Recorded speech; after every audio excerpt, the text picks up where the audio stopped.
balandi na biso nyonso ya kitoko RDC TV na pesi bino ba mbote esika nyonso bozolanda biso. Merci à trop. Tous en sujet na biso lelo tozo funga webi ke na kitoko RDC TV tumemela bino makambo toujours o ezaka ya malamu o toujours bato baroko kwaka na ngote mais biso to yaka na ngopo to sepsa bino bande ko na biso boza libanda boza partout dans le monde.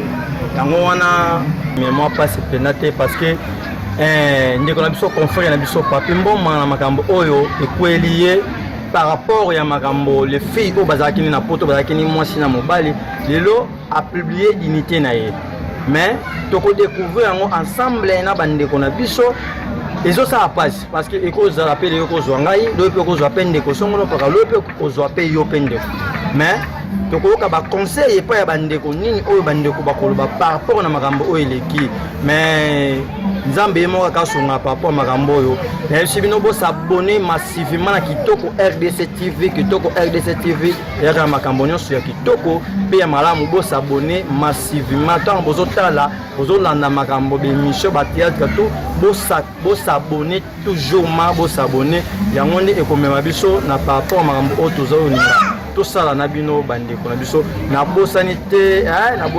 Amélia Ndongala moi si à photo ya solo mais venir makambo. Bonjour papa. Bonjour. Excusez-moi parce que nazio kaka ndongo zo le kanandela est-ce que obi makambo zo le kana pona papi mboma? Oui, papi mboma vraiment c'est qu'il a fait pour moi à salir bien à continuer. Oh la mutuelle ça yo passe à photo. Passe à photo pour salir vraiment eza ma correction ozo corriger ba basala ngo ko tenga ashina ngana ngo na ozo jamu mutaka na ngai na pesa ngo na so na film ngo pour pesa mwasi ngo ngazo na banda mboka ese ngani tu ibani tuzumo na komona na ba telefone pa mboma ashina yo ese ya tebe so ya susu salama yele azama yele te journaliste.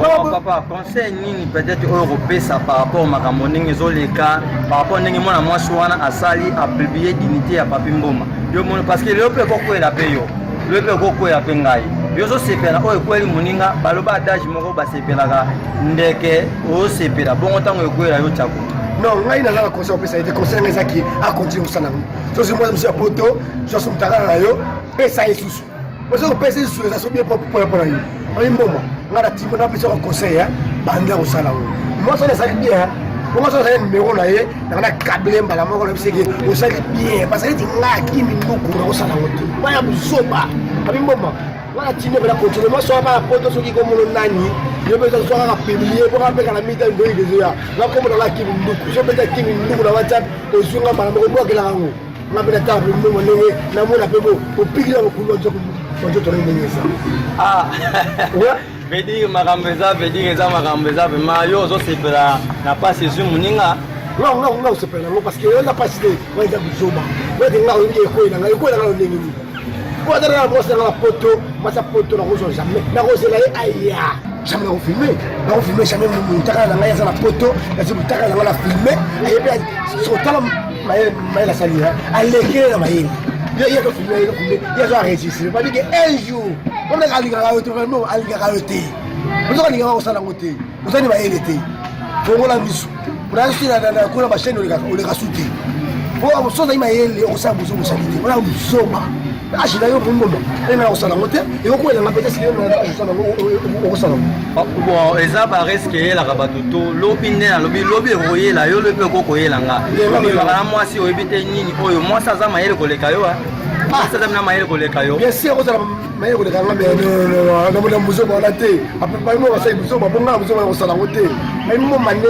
asali muso ba parce que ce qui n'est le baïke ati la ngambo wala ko nga muso publier la kabla ka bongo bien mais est-ce que njoto na ngai ko na la publier mo tasco monde WhatsApp za monde ba YouTube monde so publier utamutaka na hiyo lakini ndugu na monde moi ça va mon yam comme bolobi na ochongo moi ça ngatalango attends pour te la TV journaliste ça salité aux unité silio Moi, est-ce que tu as dit que tu es sérieux? Pas son balité. Merci l'offre qu'il a à partir France. Yo mo zo sentir marambango ndenge zoleka marambo ya oyo kweli biso pa papi mboma bino mo vedi ça veut dire ozoka oyo zoleka vraiment na kati na biso to zwa ndeko mosusu quelque part. Bonjour papa. Bonjour. Excusez-moi parce que pour la monnaie aujourd'hui pas on connaît la prise au caméra. Mon tournon n'angeza boy. Est-ce que vous yoka makambo ekweli papi mboma? Oui, dans kango na tala kango na téléphone na face na monaki loko ana mais eza bien que. Donc mutuloka papi mboma ndenge bato bazwaka ye. Atika pele mutakala. Ni donc ngamoko tu elekele ngai. Il m'a dit le niveau up, papi mboma azandango. Akoki jamais kuna kisa bobne libanda. Penine libanda. Nanga oh pas bazula kaye. Mais yé aleki fier trop. Mboma c'est fier, oui. Oh, aleki fier trop. Donc il n'a pas donc il a bien ma casse. Donc il passe yoana ya poto va continuer à bongo. Ah oui, oui. Grâce au Kito, Yomogo, Yokana Marambo, ils ont passé par la vision par rapport. Papa, est-ce que vous avez osé la dignité à Papi Mboma? Ce qui est les lots, la dignité n'a pas à battre. Est-ce que vous avez osé par rapport à Mamni Zolek? Mais Papi Mboma, il y a Albarani. Attends, tu m'as yélé. Est-ce que tu m'as yélé? À quoi ça venait la bêtise, Johanna? Non! Bon, Babi, erreur, ils ont pour la moto tout. Ils ont peut-être des erreurs, hein? Hérité? Wana eza hérité. Ezali asali yango la volonté na ye. Et puis là on s'est battu erreur. Ezali ye moko alingi ke asala yango. Oui. Bon comprendre biso, bon comprendre émotion na biso, ça veut dire tous na balabala, tous na nzela bato bazole kana parti par là. Mais papa, ko sepelaka na pasi ya moninga te parce que lobi pe ekokomela yo un jour ko sepelaka na pasi ya moninga te. On a se planer moi pour passer parce que moi était à chaque journaliste moi be aller caractère trop asa orgueil ma casse ya moi il faut biloko wana donc asala ngo ka plusieurs fois plus donc asala ngo ka bongo pour eza bien pour na yimto mayeli grâce au Kito yo mo zo kamarambo ezo leka par rapport à mon zo les capots qu'on fait na biso papi mboma makambo kweli mais bino moko bon conseil nini okopesa pa moi swana to pa papi mboma bon les conseil na okopesa et pa papi mboma ou bien et pas fiwana donc il va koba donc continuer nango donc koba nango et ça bien bato mayeli. Merci balandi na biso nyonso kitoko RDC TV kitoko RDC TV bo s'abonner massivement na bino pena bo s'abonner tant bozo lande émission tant bozo ta ba théâtre bo s'abonner massivement dans vraiment na posa na bino bo s'abonner na kitoko RDC TV. Bonjour maman. Bonjour. Est-ce que oyebi makambo ekweli papi mboma? Oh maman, oyebi yango te? Oyo ba publier dignité à papi mboma. Na mona peut-être. Oh, mon cas musanga ba tout na kini to na Congo oyo partout na monde ba yebi ke papi mboma alinga mwasi moko boui. Lelo ba bebani papi mboma mwasi wana a publier dignité na. Donc, il a mwasi de qui mwasi m'a publié en gros to mobile. Mwasi nde muta publier. Appelez Buzoba. Oui. Donc, pour na moni boui. Et premièrement non. On a vrai tinté.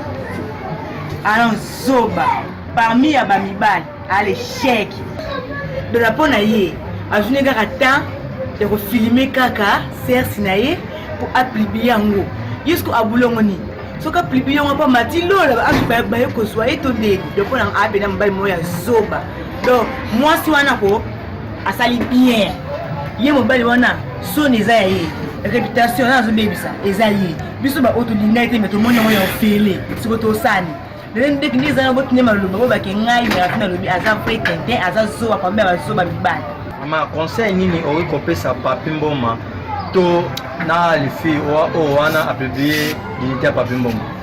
Bon pour on a fait ce conseil pour Papi Mboma wana a continuer na ye. Pour encore dans ça qui ont déjà à l'accès qui est né mutuaza mettre ko sama kambo wana donc a continuer à l'embêter à tikati. Pour azazoba.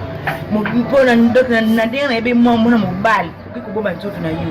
Elle aussi nzoto na ozo publier ko ba mona ki yone mobile ozo na CRC ko de kabel sa mboka oyo donc a continuer. Moi si ana akumela ngwene na ye. En tout cas pena arumela apela ujana solo. Merci balandela biso ya kitoko RDC TV. Butu kolanda mamu sezo de kalamboka po kitoko RDC TV. Bo s'abonner massivement bo s'abonner toluka ndeko mosusu pona kotuna ye makambo oyo ezo se passer katikati na biso banzi. Bonjour papa. Bonjour. Est-ce que oyebi makambo kweli confrère na biso Papi Mboma? Si nayebi yango. Bongo papa yo okoki koloba nini na papa makambo nyonso ndenge ezoleka? Na regle makasi omoni Papi Mboma azande ko na lingana mingi alingaki makasi mingi aza parmi ba chroniqueur on a lingana mingi na mboka na RDC likambo ekomele usala ngai pasi makasi na sala ngo même ta ba priya na sala nzambe alimbisa ye donc yo sanga pasi makasi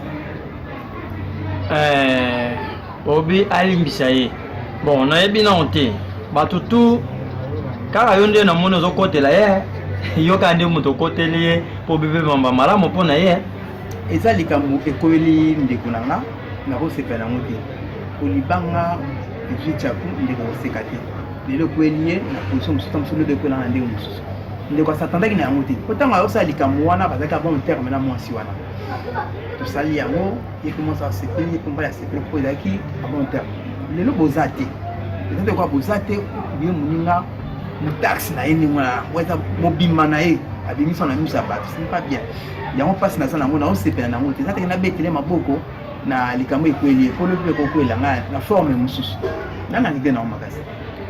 Bon papa nayebi te conseil nini par rapport okokopesa Papi Mboma to okokopesa bafille oyo bazosala makambo oyo a partir ya libanda mboka?